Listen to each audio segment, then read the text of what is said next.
Birshut Moray Verabotai, avec la permission d'Hachem, j'espère que vous tous, vous avez passé de bonnes fêtes de Hanouka et que vous tous, vous êtes inspirés de la sainteté de la fête de Hanouka.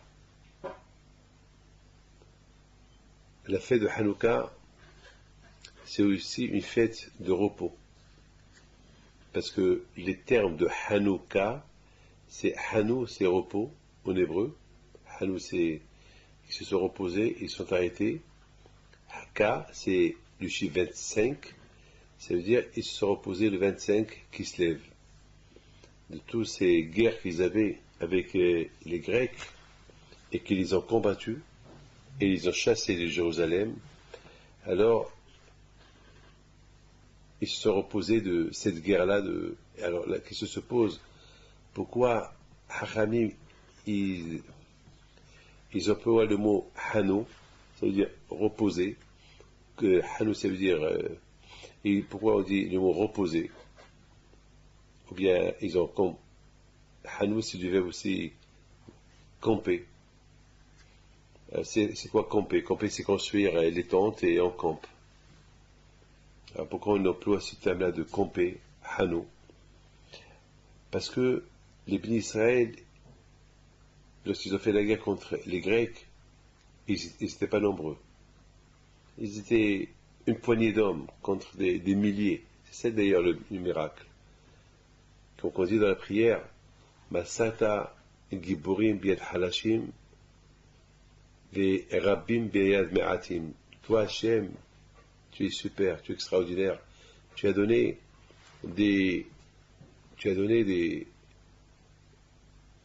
l'armée grecque, qu'ils étaient nombreux et qu'ils étaient forts, entre les mains des faibles et entre les mains de ceux qui n'étaient pas nombreux. Ils étaient une poignée d'hommes, c'est tout. C'est les 5 enfants de Matatia. Et imaginez-vous, des centaines de milliers de soldats, et contre eux, vous allez voir 5 soldats. Imaginez, vous allez voir 20 lions, 20 ou 30 ou 40 lions, les lions ou les tigres, et en face vous allez voir 5 brebis, ou 5 moutons, ou 5 fourmis. C'est impensable, c'est impensable. On ne peut même pas imaginer ça. Ben exactement, c'est ça le miracle de Hanouka. Donc Hanouka, ça veut dire que les Bénis Israël, le 25 qui se lève, ils ont campé. C'est quoi camper? Camper du verbe, du terme. Ça veut dire qu'ils n'avaient plus de problème. C'est comme quelqu'un qui campe et qui construit sa tente, et que la tente elle est là, mais il se repose. Il est en plein repos, ça y est.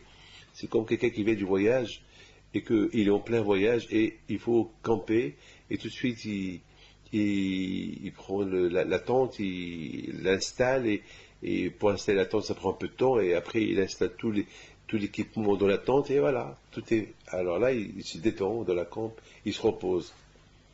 Ah ben c'est ce qui s'est passé exactement, c'est-à-dire ils se sont détendus, un repos total, au Pokan Kehamazé, un salut extraordinaire.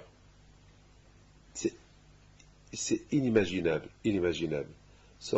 Alors, bien sûr, lorsqu'on a mis cette fête de Hanouka, qu'une fois qu'on a été pendant 8 jours, imprégné par cette Kedusha de Hanouka, cette sainteté de Hanouka, donc bien sûr, la suite c'est à nous de la faire. Pendant les 8 jours, on allume la Hanouka, on s'inspire du miracle de Hanouka, on s'inspire de toute la sainteté qu'elle représente la fête de Hanouka, et après, Baruch Hashem, on se sent bien, on est bien, on est super bien. Donc après, la fête de Hanouka, c'est la suite. C'est comme par exemple une voiture qui tombe en panne, on la pousse, elle démarre, on la pousse pour la faire démarrer, au départ c'est un peu dur, et après elle démarre toute seule, elle continue. Eh ben, c'est comme aussi la fusée. La fusée, pour lancer la fusée, il faut utiliser des centaines de milliers de tonnes de carburant. Une fois que la fusée est lancée, avec toute cette force, ben la fusée elle continue son chemin, selon la trajectoire qu'on lui a préparée, elle continue. Vous savez, il faut que la pousser. La pousser, c'est le plus important, c'est la pousser. Quelqu'un qui dort le matin. Le plus dur, c'est de se lever. Une fois qu'il fait un effort, il se lève. Une fois qu'il s'est levé, bon, il est il n'est pas très équilibré. Alors, à un moment donné, une fois qu'il se lave le visage, il se lave les mains, le visage, etc., etc. Après, ça y est, il sort, il devient autonome, il marche, il va où il veut. Le problème, c'est le départ. Venir écouter un cours de Torah. Au départ, c'est dur. Au départ, il faut une poussée. Au départ, c'est très dur. Je ne sais pas comment je vais faire, et j'ai des affaires à faire, et j'ai un rendez-vous, il y a un film, il y a ceci. Mais une fois on utilise la première poussée, on va écouter ce cours de Torah, lorsqu'on sort, on est super bien. Après, il y a une suite. Il y a une suite. Beaucoup des fois, il y a des gens qui ont peur du mariage. Bon, on les pousse. Allez, le mariage c'est bon, le mariage c'est bien. Le mariage c'est des enfants, c'est la vie, c'est la joie. Au départ, il y a un peu de faiblesse, au départ, il n'y a pas de sécurité. Mais une fois qu'ils sont dedans, ça y est, une fois qu'ils se marient, ça y est, on sait bien. Je me rappelle moi aussi, lorsque je me suis marié, la peur que j'avais de mariage, je pensais comment je vais payer le loyer, comment je vais payer l'électricité, comment je vais payer ceci, parce que j'avais l'habitude de vivre sous le toit de mes parents. Tout était gratuit. Et l'argent que je dépensais, c'était l'argent que je dépensais pour moi-même. Donc il n'y avait rien à dépenser après. Mais là, je vais commencer à dépenser de mon propre argent. Donc j'avais besoin un peu de sécurité. Donc on m'a sécurisé, on m'a parlé, on m'a dit ça y est, tu vas voir, tu vas t'habituer. Après ça, grâce à Dieu, aujourd'hui, on est habitué, on est marié, on a des enfants, on les a mariés, on est mariés encore, et on a ouvert des institutions, on a beaucoup de familles sur le dos qu'on aide, et voilà, on s'habitue. On n'a plus peur de la responsabilité, parce qu'on a maintenant, on a grandi, on a la foi en Dieu, on prie, etc., etc. Donc on a toujours besoin de cette poussée, n'importe quelle chose qu'on fait, on a besoin de cette poussée. D'ailleurs, même l'avion, avant qu'il décolle, il a besoin de s'arrêter, de se préparer. Après, c'est les moteurs qui poussent, il y a avec je ne vais pas rentrer je vais pas vous apprendre toute la technique comment l'avion il décolle, mais pour décoller, c'est des poussées, c'est la plupart du gazole que l'avion elle dépense, c'est pendant le décollage, je pense, et l'atterrissage. Après ça y est, après, lorsqu'il est en plein vol, c'est l'économie totale du gazole. Il y a pas, l'avion, il n'utilise pas beaucoup comment ça s'appelle, d'essence. Aussi la voiture, là, sa voiture, c'est ce qui fait manger beaucoup d'essence dans la voiture, c'est toujours lorsqu'on accélère. C'est là qu'il y a cette poussée. Donc pour moi, la fête de Hanouka, c'est la poussée. C'est pour ça qu'on dit Hanerot Alalo Kodeshem. Ces bougies-là, ils sont saintes. Pourquoi? Parce que ces bougies de Hanouka qu'on allume, c'est eux qui vont nous donner un coup de pouce. Ils nous donnent un enseignement et un coup de pouce pour toute l'année. Ça nous donne un coup de pouce au niveau spirituel. C'est pour ça qu'on dit ces bougies-là, ils sont saintes. C'est quoi la sainteté de ces bougies? Ben, ces bougies-là, ils nous donnent un coup de pouce. Ces bougies-là, lorsqu'on les voit, lorsqu'on les admire, on pense tout de suite à nos parents, on pense tout de suite à nos parents qu'ils ont tellement souffert avec les Grecs au niveau spirituel, qu'ils ont voulu les assimiler. Et à la fin, Hachem, on a réussi à les combattre et les faire virer d'Israël, et on a instauré le Beit HaMikdash, on a nettoyé le Beit HaMikdash, on a rallumé la menorah, on a réparé l'autel de sacrifice, on a tout ce travail-là qui est spirituel. Après, Amissa est devenu encore comme avant, religieux dans la Torah comme avant. Donc, malheureusement, la fête de Hanouka, les événements des Grecs qui ont causé la fête de Hanouka, ça se produit chaque année, chaque génération, chaque jour, chaque mois. Alors, on a besoin d'un exemple, on a besoin d'un exemple vivant. Et c'est la raison pourquoi on allume la Hanouka. Lorsqu'on allume la Hanouka, on se rappelle ce qui s'est passé avec les Grecs, qu'ils ont voulu nous assimiler, qu'ils ont voulu nous faire oublier la Torah et l'accomplissement des mitzvot.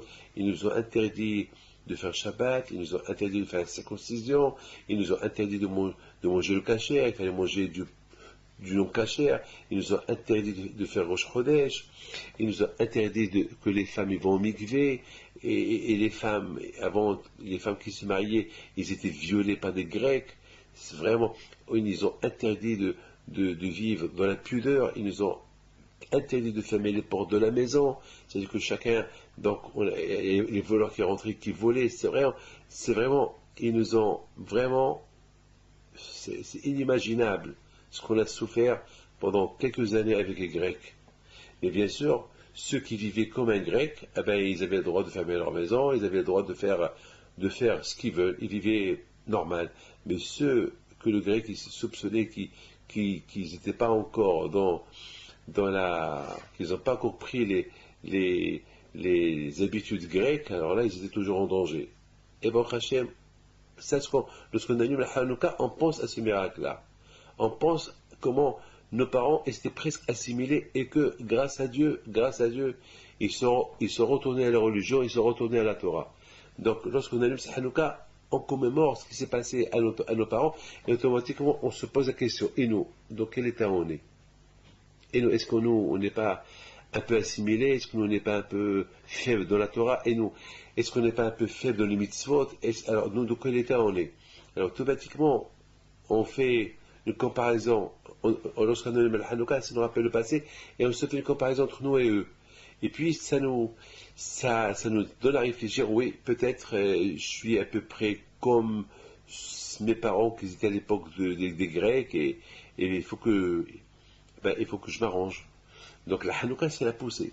Donc après 8 jours et c'est pour cela on allume la Hanouka chaque jour. Chaque jour, le premier jour, on allume une, après c'est 2, 3, 4, 5. C'est-à-dire, on progresse dans la religion, on progresse, et à la fin, une fois qu'on allume la Hanouka, on allume les 8 bougies de la Hanouka. Donc après, c'est le coup de poussée, c'est le démarrage. Donc c'est le démarrage total. C'est comme cette voiture, on pousse doucement.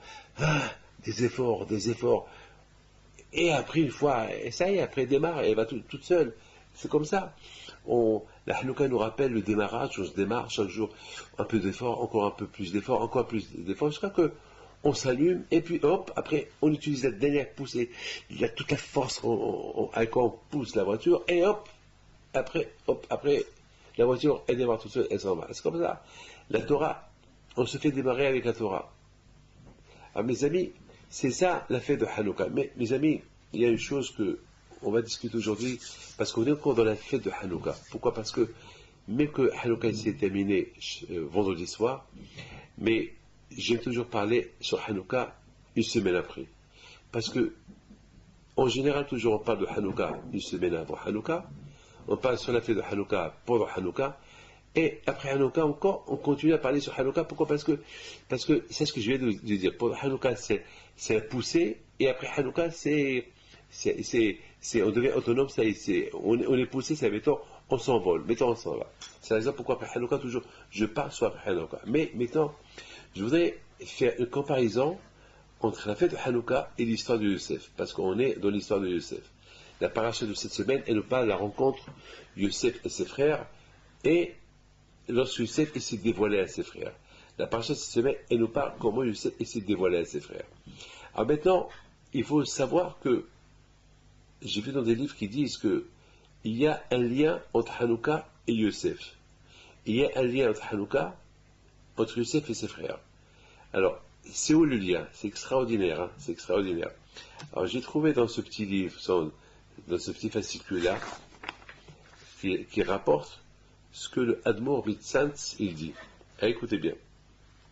C'est écrit dans la Torah, dans la paracha de Miketz, Vaya Yosef itam et Binyamin, Vayomel Asher al beto, Hava anashim abayta, Vitabach tebach be'achin ki yitiuchlo anashim batzvaraim. Voilà. Yosef, lorsque il voit ses frères, eux, ils l'ont pas reconnu. Parce que lorsque ils l'ont vendu, il n'avait pas la barbe, là, il a la barbe, là, il est roi, là, il est puissant, là, il n'est pas reconnu. Lui, il les a reconnus. Mais eux, ils ne l'ont pas reconnu. Alors, il a voulu les inviter à avoir un repas avec lui. Et il dit à ses frères, et il dit à- le personnel qui travaille dans le palais, et ces gens-là, ils vont manger avec moi. Il n'a pas dit mes frères, ces gens, parce qu'il ne s'est pas dévoilé à eux tout de suite. Ces gens-là, ils vont manger chez moi. Je les invite chez moi. Alors, il faut leur préparer à manger. Écoutez très bien. Alors, c'est écrit, puisque eux, c'est des juifs, et ils mangent la viande, alors on va préparer la viande. Alors, il faut savoir que les Égyptiens à l'époque, ils vénéraient la viande, ils vénéraient les vaches, ils vénéraient tout ce qui est viande. Ils vénéraient tout ce qui est animal, ils le vénéraient. Comme aujourd'hui en Inde, ils vénèrent les vaches, ils les vénèrent. D'ailleurs, je pense même ils les tuent pas parce qu'ils les vénèrent. Alors, c'est quoi la... Et il leur dit, Ve'achen est préparé. Je vous explique le pasouk. Vaya Yosef Otam, et Yosef, il voit Binyamin, son frère, avec eux. Alors, il dit au personnel, Voyomer, la Charles Beto, Yosef, il dit au personnel de la maison, amène ces gens-là chez moi à la maison, et il faut tuer faire la shrita pour eux, Ve'achen, et on va préparer à manger parce qu'ils vont manger avec moi. Mais pendant le repas, ils n'ont pas mangé ensemble. Pourquoi? Parce que les Égyptiens ne mangeaient pas la viande.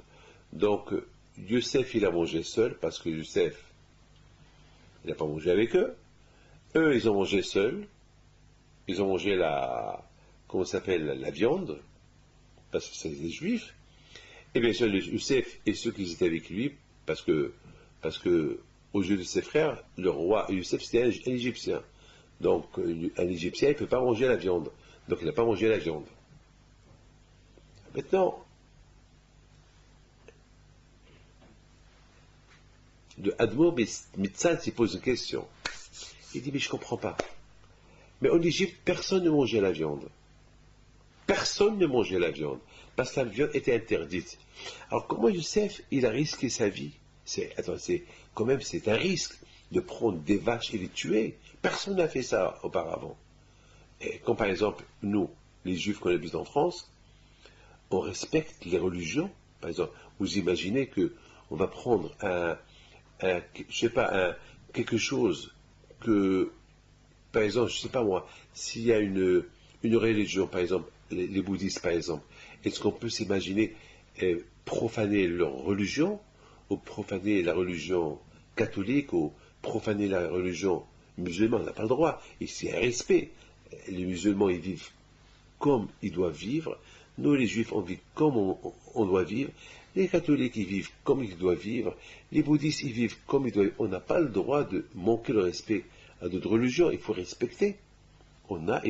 C'est une obligation de respecter. Moi, lorsque je passe devant une mosquée, je la respecte. Lorsque je passe devant une église, je la respecte. Parce qu'il y a le respect. Parce que de la même façon que je veux qu'on respecte ma synagogue, je dois respecter les lieux de culte de toute religion. C'est tout à fait normal. Vous imaginez par exemple, est-ce qu'on peut, on peut imaginer quelqu'un qui prend notre Sefer Torah et le brûler? On peut pas admettre.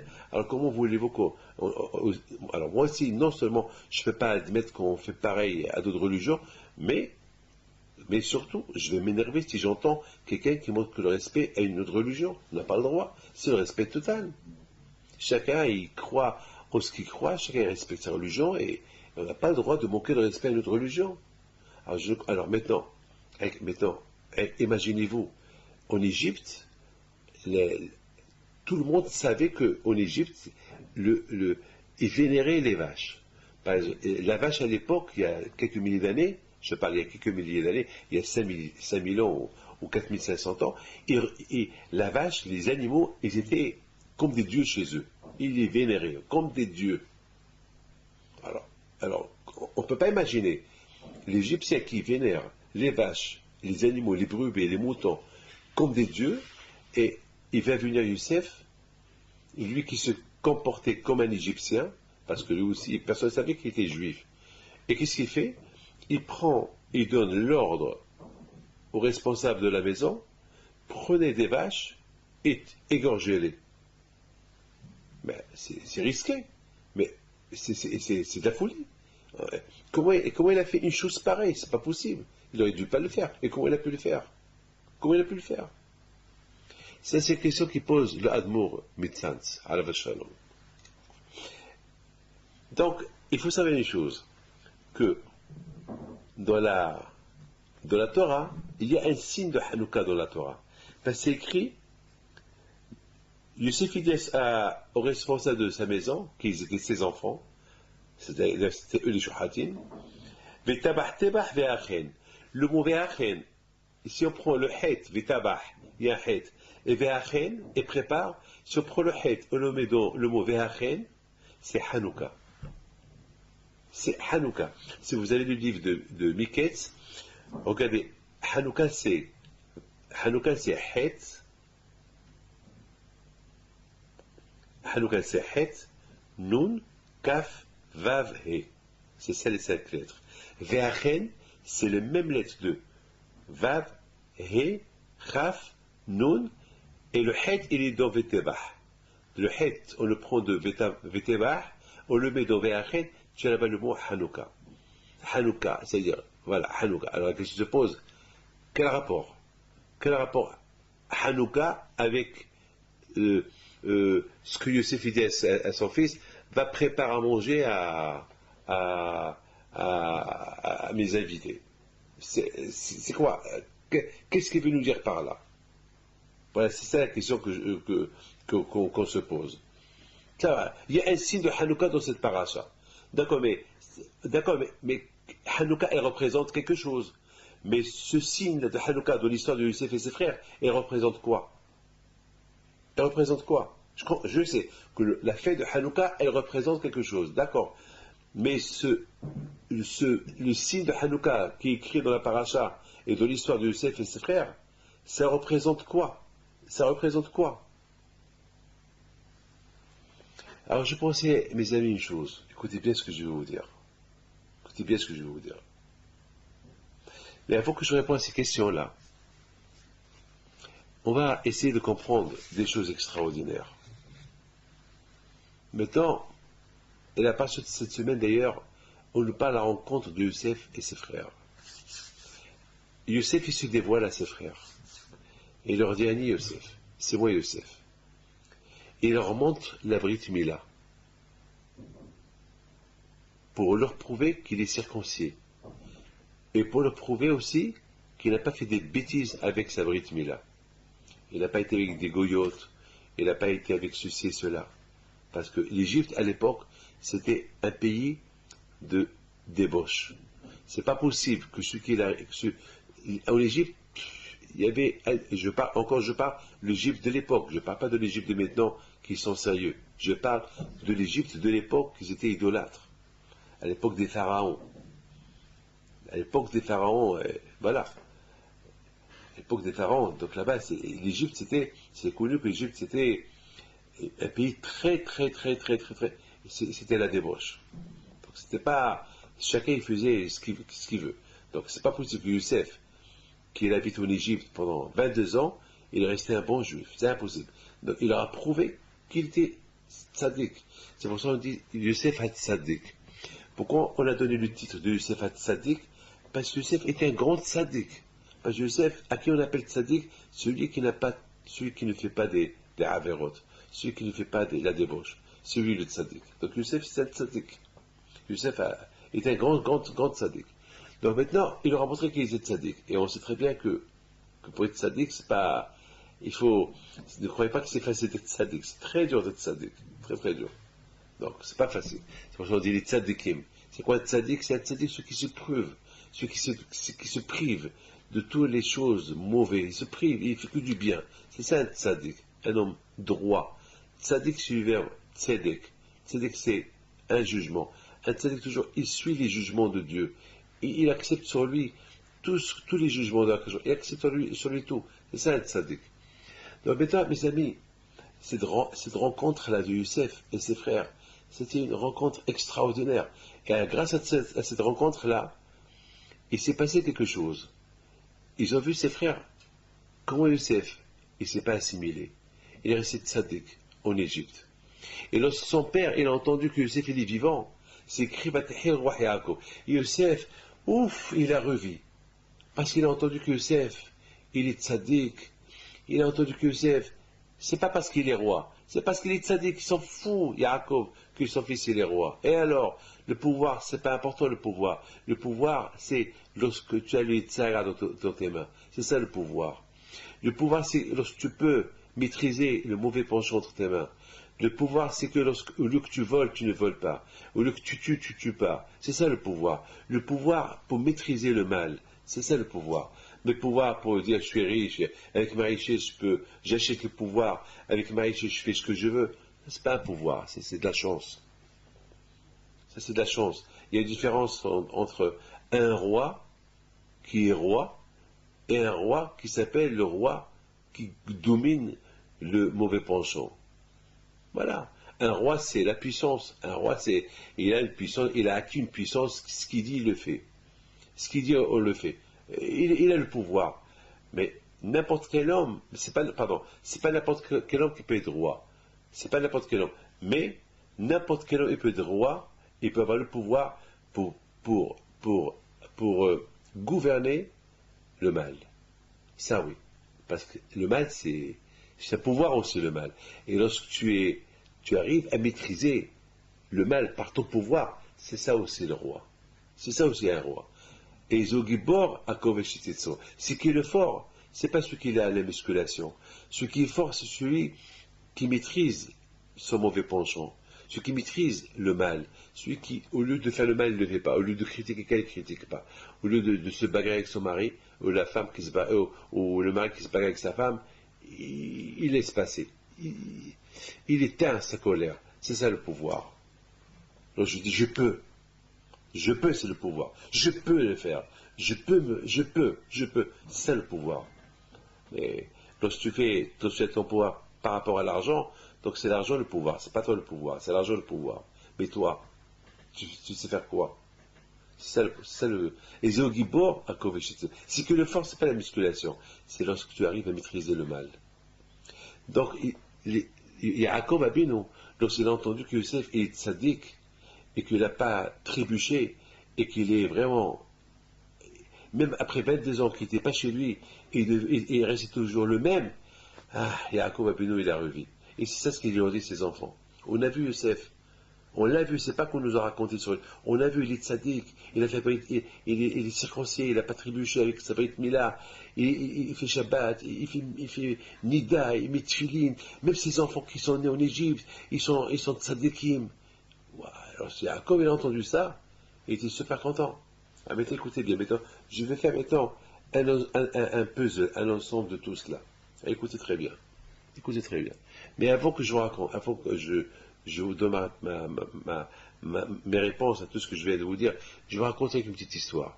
Une fille que j'ai suivie, une fille qui s'est convertie au judaïsme, une fille qui est médecin, et qu'elle ne s'est pas convertie au judaïsme parce que elle est tombée amoureuse d'un garçon, ou bien parce qu'elle a trouvé dans le judaïsme quelque chose de bien. Non. Elle s'est convertie uniquement, c'est parce qu'elle a découvert le judaïsme. Quand elle a découvert à Hanouka, lorsqu'elle a vu, elle passe les rues, et partout elle voit des Hanoukiyot, les juifs qui allument la Hanouka. Les juifs qu'on allume la Hanouka, on la met à côté de la fenêtre. Ce qu'on appelle peut se nommer ça, c'est pour propager le miracle, pour que les jeunes nous posent la question, c'est quoi ça? Et on leur dit pourquoi on fait ça. Ça arrive, c'est quoi? Pourquoi on allume? C'est pour ça beaucoup des communautés qui allument la Hanouka dans la rue. Et beaucoup des gens qui viennent admirer et voir comment on allume la Hanouka. Et ils se posent la question.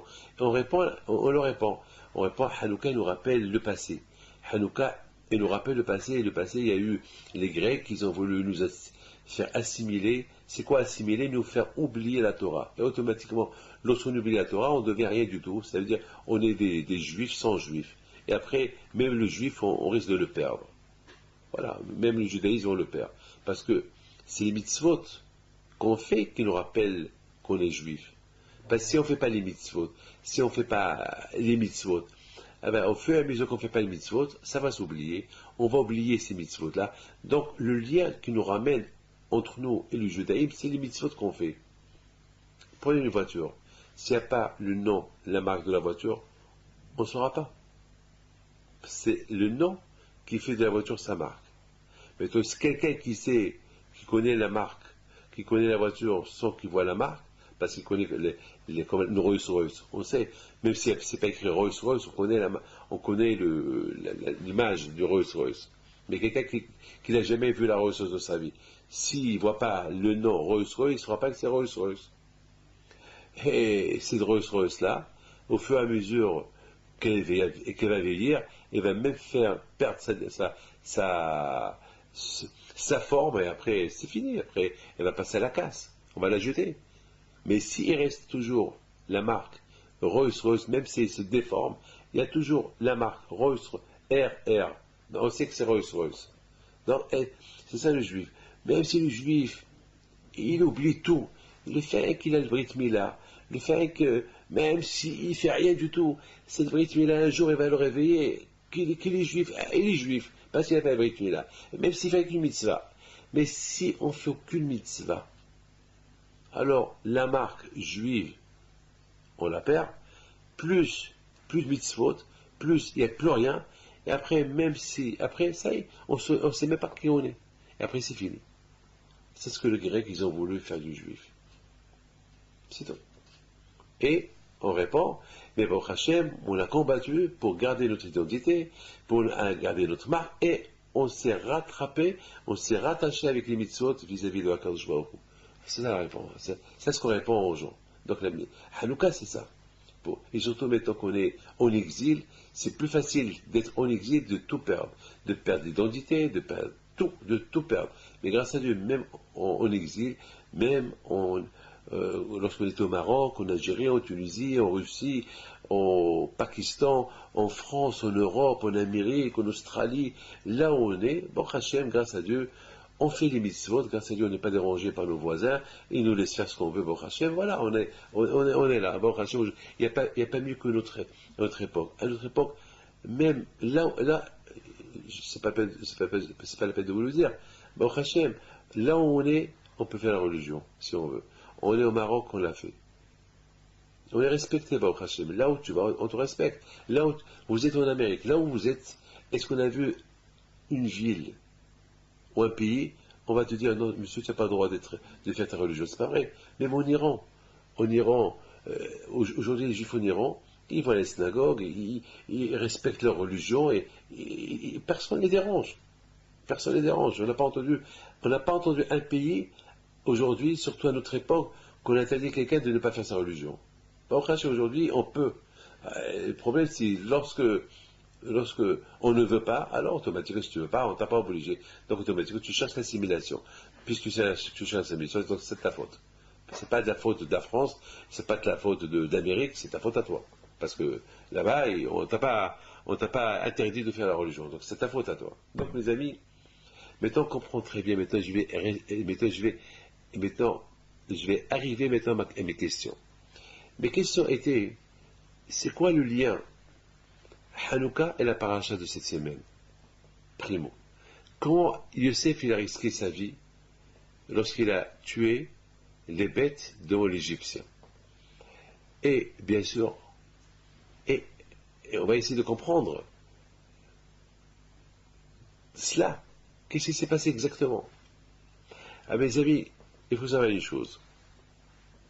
Il y a quelqu'un à qui j'ai posé une question ce matin. Je sais pourquoi on n'allume pas la Hanouka. Chaque jour, on allume toute la Hanouka chaque jour. Pourquoi on allume le premier jour une, après 2, 3, 4, 5, 6, 7, 8?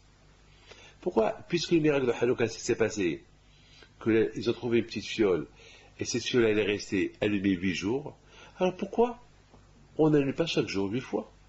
Chaque jour, on allume la Hanouka entière pour commémorer le miracle qui s'est passé quelques milliers d'années, que la Hanouka elle est restée allumée tout le temps. tout le temps. C'est une question que je me suis posée.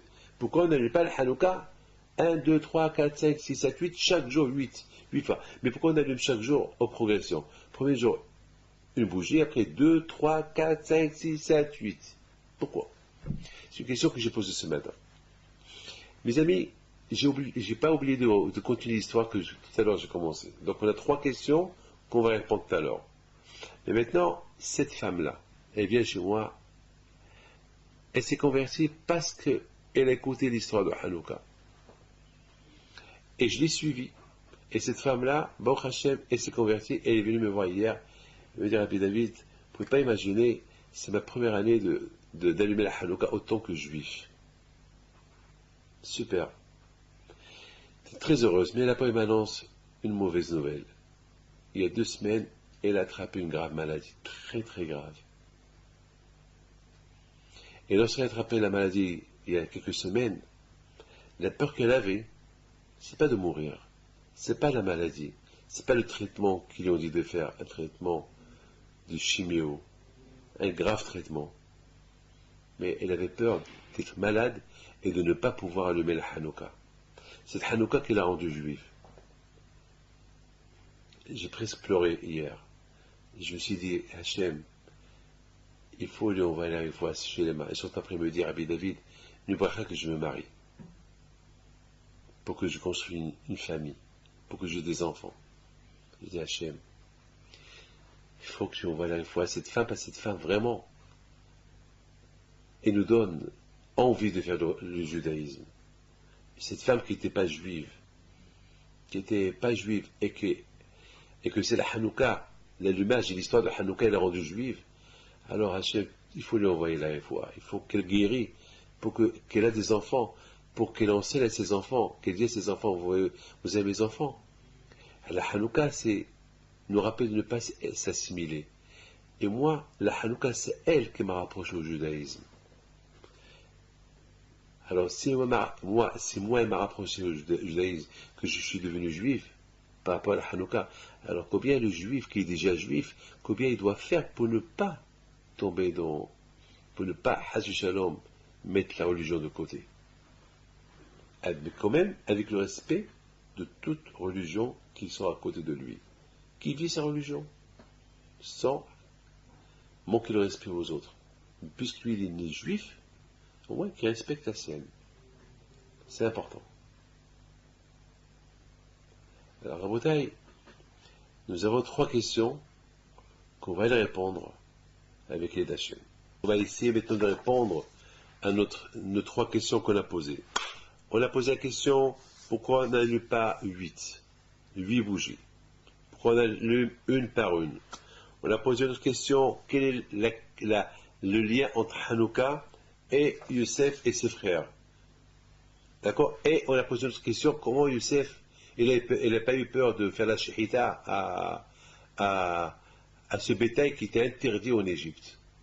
Parce que les Égyptiens, ils vénéraient le bétail, et comment? Comment il n'a pas eu peur? Rabotai, je pense comme ça. Je pense que la Torah, elle veut nous enseigner un enseignement extraordinaire. Que tout le but de Youssef Tzadik, qu'il est resté Tzadik en Égypte, c'est parce que Youssef, il a accompli sur lui Mosif Veoler. Toujours il progressait. Lorsqu'il a quitté ses parents, c'est pas la séparation de ses parents qui l'a rendu malheureux, et après il est rentré dans la dépression, et puis il est tombé jusqu'à ce qu'il va devenir égyptien et idolâtre. Non.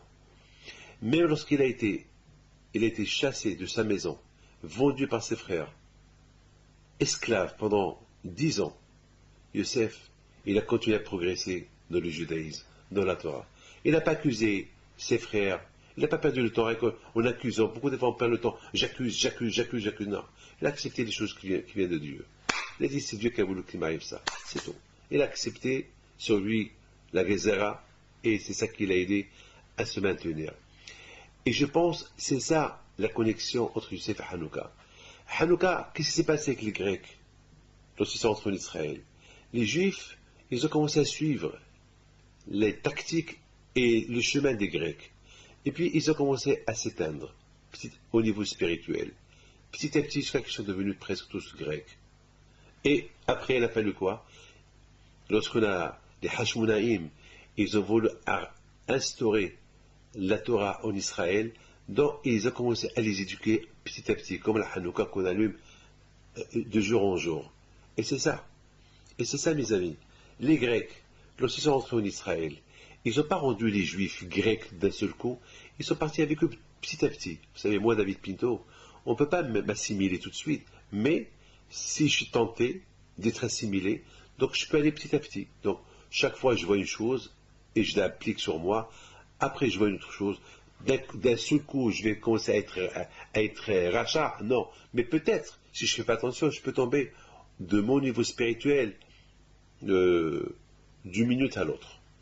C'est ça que je tombe et j'abandonne ma religion. Je peux, si je veux, je peux. Mais bien sûr, je ne veux pas. Pourquoi? Parce que je fais attention. Parce que je fais attention. Je fais attention de progresser. Au lieu que je recule, je progresse. Lorsque quelqu'un monte une montagne, depuis qu'il monte, c'est dur. Mais si ça arrête, commence à reculer. C'est ça qui tombe. Et ce juif, c'est pas facile, c'est très dur. C'est vraiment dur, hein. On transpire, hein. C'est transpirer. Mais on monte. Il ne faut pas s'arrêter. Chaque fois que tu arrives au sommet, tu te reposes. Voilà. Tu es au sommet, tu te reposes. Mais sinon, tu recules. Après, si tu recules, tu tombes. Après ça, c'est fini pour toi. C'est fini. Donc, c'est ça. C'est ça ce qu'ils ont fait les Grecs. Ils n'ont pas instauré une loi, une dictature de les assimiler tout de suite. Non. Ils sont partis avec eux doucement, doucement. Ils ont commencé à les déranger petit à petit. Ils ont commencé à les assimiler petit à petit. Jusqu'à ce qu'ils sont tombés. Alors, c'est la raison pourquoi les Hashmonaïm, ils ont voulu réparer ce que les Grecs, ils ont fait. Eux, ils ont fait tomber au niveau spirituel petit à petit. Les Hashmonaïm, ils ont commencé à faire progresser les Juifs au niveau spirituel petit à petit. C'est pour ça qu'on allume la Hanouka de jour en jour. Chaque jour, on allume une, deux, trois. C'est-à-dire, c'est la progression. C'est ça l'ultime, c'est la réparation des Hashmonim contre les idéologies grecques. C'est comme ça. C'est comme ça. Et c'est comme ça que ça fonctionne toujours. C'est comme ça. Par exemple, quelqu'un qui vient en retard au travail une fois, on lui dit rien du tout, il va venir après encore plus. Et de plus en plus, il va commencer à venir en retard, parce qu'un jour, il va faire le malade. Et c'est comme ça, malheureusement. C'est comme ça. On commence à venir à la synagogue tard, une fois, et après, après ça devient l'habitude. Après, un jour même, on ne va plus venir. Et voilà, c'est comme ça. Mais c'est la raison pourquoi il faut toujours faire des efforts pour se lever, pour aller à la synagogue, faire des mitzvot, des efforts, des efforts. Il y a beaucoup de gens qui seraient heureux d'étudier, et après, ils commencent à venir 5 minutes après que le cours a commencé, après c'est 10 minutes, après c'est 20 minutes, et après il ne vient plus. Et c'est comme ça. Donc c'est toujours, il faut être parmi les premiers. Toujours, il faut toujours, pourquoi pas, ajouter à progresser dans les mitzvot. C'est pour ça, c'est ça l'enseignement pourquoi on n'allume pas les 8 bougies à la fois, on allume une par une. Et c'est ça l'enseignement de Hanouka et Yosef, tout le sujet de Hanouka, pourquoi on a été les Grecs, les Juifs, les Grecs ils ont réussi à faire assimiler presque les Juifs, c'est parce qu'ils sont tombés. Parce qu'ils ont commencé avec eux petit à petit. Ils ont presque assimilé.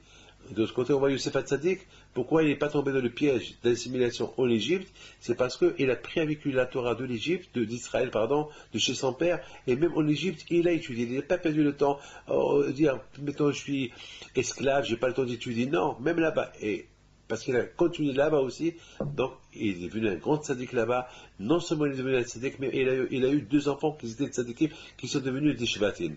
Et Yaakov Abin était super heureux. Donc Rachel, moi j'ai cru que Yosef allait être assimilé en Égypte, et il est non seulement qu'il est tzaddik, mais même ses enfants sont tzaddikim. C'est super. Ah, maintenant on comprend très bien pourquoi Yosef n'a pas eu peur d'égorger ces animaux-là devant l'Égyptien. Il n'a pas eu peur. Parce que, au fait, Yosef Hatzadik alav shalom, il a voulu montrer à ses frères que, parce que vénérer les animaux, c'est pas, je comprends, c'est pas une religion, vénérer les animaux. Ça veut dire que, bien sûr, c'est quelque part, si on réfléchit un peu, parce qu'à l'époque, l'Égyptien, vraiment, ils considéraient l'animal comme un dieu. C'est vraiment, c'est pas possible. C'est pas possible. Quand vénérer l'animal et dire que cet animal-là c'est un dieu, c'est pas possible, c'est très bas, c'est arriver à dire que l'animal c'est un dieu, c'est très bas. D'ailleurs, lorsqu'Akadosh Baruch Hu, le premier coup qu'il a donné aux Égyptiens, c'est quoi? C'est quoi? Un des premiers coups qu'il a donné aux Égyptiens, c'est Makat Bechorot. Pourquoi les premiers-nés sont morts? Il considérait les premiers-nés comme Dieu. Il a tué tous les animaux égyptiens. Pourquoi? Parce que les Égyptiens considéraient les animaux comme un dieu. Et surtout, Hachem a dit aux Égyptiens, avant de quitter l'Égypte, vous allez faire le Pascal, l'agneau de Pessah. Pourquoi on appelle ça l'agneau de Pessah? Il faut égorger un agneau en Égypte avant de quitter l'Égypte. Pourquoi? Parce que Hachem a voulu leur dire, voilà, montrez-leur que vous n'avez pas peur de leur Dieu. Que leur Dieu c'est un animal, leur Dieu c'est une bête, c'est un animal, et dépend de moi, c'est moi qui lui donne la vie. Donc quelque part, Youssef Hatzadik, il a donné Youssef Hatzadik, il a donné comme une introduction à ses frères. Regardez, si je suis resté juif en Égypte, et je ne me suis pas assimilé en Égypte, et je ne suis pas tombé de mon niveau spirituel en Égypte, à tel point que je tue même cet Abodaza, cette idolâtrie égyptienne devant eux, j'ai pas peur d'eux. C'est parce que je pense, je crois en Akadosh Baruch Hu. Je suis protégé par Akadosh Baruch Hu.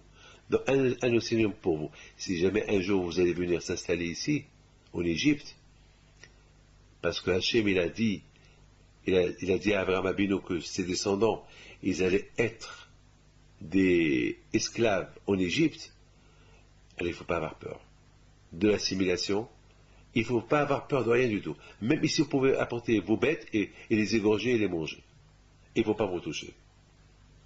Parce que la Torah va vous protéger. Bien sûr, ils s'en parlent